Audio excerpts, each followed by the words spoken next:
Bonjour à tous et à toutes, ici Marwan et bienvenue sur la suite de la quête sur les moteurs de jeu. Aujourd'hui on va aborder une notion assez particulière qui sera la correction gamma.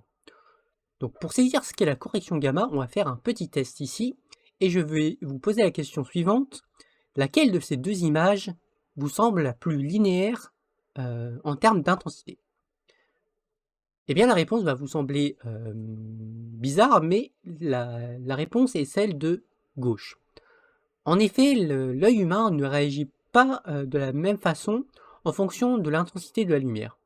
La perception humaine va recevoir l'intensité de la lumière de manière non linéaire. Pour illustrer cela, prenons un graphique simple où l'axe horizontal représentera les nuances de gris perceptuellement linéaires et l'axe vertical représentera l'intensité de la lumière correspondante. Alors comme vous pouvez le voir ici, le gris moyen va plutôt se trouver aux alentours de 0.2. La correction gamma va correspondre à l'opération inverse, c'est-à-dire transformer une intensité lumineuse en une couleur perceptuellement linéaire correspondant. Donc la formule pour pouvoir effectuer une correction gamma et obtenir une couleur perceptuellement linéaire avec une intensité est la formule suivante. Donc on va prendre V qui va correspondre à l'intensité lumineuse et on va lui mettre une puissance de 1 divisé par le facteur gamma, généralement égal à 2.2. Alors pourquoi la correction gamma est-elle cruciale en infographie? Eh bien, deux raisons l'expliquent. La première raison est qu'en général, on représente les couleurs RVB sur 24 bits, soit 8 bits par composant.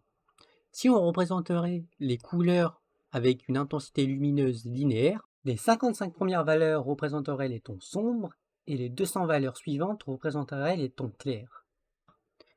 Ici, ce qui aurait un impact de pouvoir limiter la précision des tons clairs. Représenter les couleurs avec un espace gamma, dans un espace gamma, permettrait de pouvoir équilibrer les tons clairs et les tons sombres, et de pouvoir distribuer de manière réciproque, de manière identique, les couleurs. Et la deuxième raison est une raison historique, c'est que même si on pouvait représenter les couleurs sur une plage supérieure à 8 bits, eh bien, on devrait toujours pouvoir afficher les images définies dans un espace gamma sur nos moniteurs. Ce qui était pratique à l'époque des tubes cathodiques, c'est que la transformation des données gamma en une intensité lumineuse se faisait directement par le moniteur, dû à une défaillance physique du moniteur qui était que les tensions envoyées au moniteur produisaient une intensité plus faible qui lui était demandée. Donc ça pouvait représenter plus ou moins la courbe gamma, donc c'était assez pratique à ce niveau-là. Donc les moniteurs continuent toujours de pouvoir appliquer une courbe gamma, notamment dans les moniteurs LCD. Pour être plus précis, les moniteurs appliquent une courbe gamma sRGB qui possède un ajustement gamma légèrement différent de ce qu'on a expliqué dans cette vidéo. Alors certains moniteurs utilisent l'ajustement gamma sRGB et d'autres utilisent un ajustement approximatif tel qu'on l'a défini ici avec un facteur de 2.2. Alors maintenant, voyons pourquoi il est important de travailler sur des données linéaires, notamment quand on calcule l'intensité d'un pixel dans le fragment shader. Alors du coup, j'ai créé un petit effet de post-process pour pouvoir vous montrer la correction gamma notamment. Donc si je lance, vous allez voir qu'il ne va rien se passer. Hop, donc on n'a rien qui s'affiche. Mais maintenant, ce qu'on va faire, c'est qu'on va faire un petit test et voir en quoi le gamma ici est modifié par le moniteur. Donc ce qu'on va faire, c'est que on va faire vec4 uv.x chacun de ses composants, uv.x, à la fin on va mettre 1.0, et vous verrez que ici on a bien affaire à un dégradé linéairement perceptible, et on voit bien que le pourcentage des tons noirs est bien équilibré par rapport aux tons clairs. Donc là, on a bien le moniteur qui effectue l'ajustement gamma.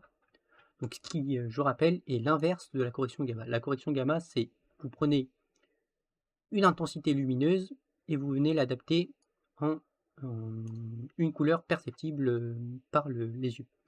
Et là, ce que fait le moniteur, c'est l'opération inverse, c'est que vous prenez des données dans l'espace gamma et vous le transformez en données en une intensité. Donc, pour pouvoir voir une intensité réellement linéaire, eh bien, on peut le faire en appliquant, hop, justement la correction gamma ici, et on va faire point, on va égal, hop, avec 3.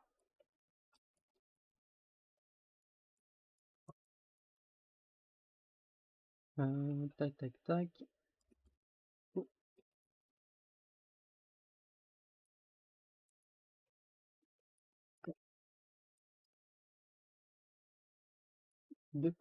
Pardon. Hop. Oui. Gamma, on va mettre à 2.2. L'approximation. Hop. On va mettre gamma. Puis on va mettre, hop, alors RGB. Et là, on va mettre RGB aussi. Et là, on aura une représentation linéaire de l'intensité. Donc là, hop,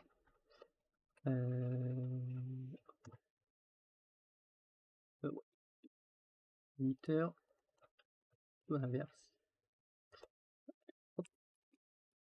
Voilà. Hop. Et là, on a bien l'intensité qui est linéaire.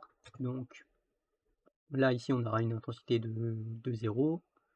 Là, une intensité de 1. Et là, au milieu, une intensité de 0.5. Donc, c'est comme ça qu'on va représenter l'intensité linéaire. Mais nous, hop, ici, c'était juste des tests. Et maintenant, ce qu'on veut, bon, je vais juste le désactiver, c'est maintenant voir pourquoi là, la scène actuelle n'est pas représentée de la bonne façon. Donc pour ce faire, on va venir faire une petite expérience et on va venir modifier la luminosité en modifiant l'inclinaison de la lumière directionnelle et on va juste en fait changer la valeur de pitch en rotation. Donc on va faire 5 valeurs de test, donc 00.0f, 22.5, 45, 67.5 et le dernier 90 qui correspondra à une intensité maximale. Donc 90 c'est quand la lumière est orthogonale par rapport au sol. Donc là j'ai désactivé tout ce qui est composante ambiante juste pour les tests et composantes spéculaires aussi je les ai désactivées. Donc là on n'a pas de spéculaire pour la lumière et on n'a pas de ambiante pour la lumière. Donc je vais juste vous montrer, donc 90 ça représentait ça, 0 ça représente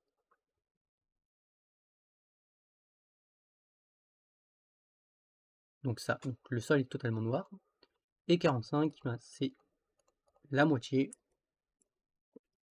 hop,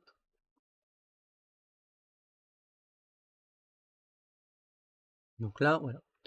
Comme vous pouvez le voir sur les 5 configurations suivantes, la perception qu'on a de la couleur est faite de manière linéaire, ce qui ne correspond pas vraiment à ce qui pourrait se faire dans la réalité. Pour ce faire, il va falloir faire quelques changements dans nos shaders et on va devoir notamment transformer les données gamma des textures qui sont généralement stockées en sRGB en des données linéaires avant de pouvoir traiter ces données. Donc ce qu'on fera en 3 points, on transformera des données gamma en données linéaires, on traitera les données dans l'espace linéaire, puis on retransformera les données linéaires en données gamma avec la correction gamma. Ce qui pourrait se faire de manière plus simple en utilisant directement l'API OpenGL qui permet de pouvoir le gérer à notre place.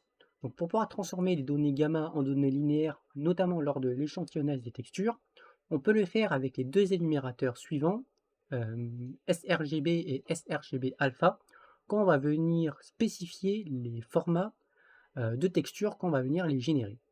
Et pour pouvoir transformer à la fin les données linéaires en données gamma, on va pouvoir également activer euh, un état d'OpenGL, qui est l'état GL-FrameBuffer sRGB, qui va venir activer la transformation des données linéaires en données gamma si jamais le FrameBuffer cible est spécifié en sRGB. Il faut bien s'assurer que le FrameBuffer cible est bien en sRGB pour pouvoir faire la transformation linéaire en gamma de manière automatique quand on vient activer cet état.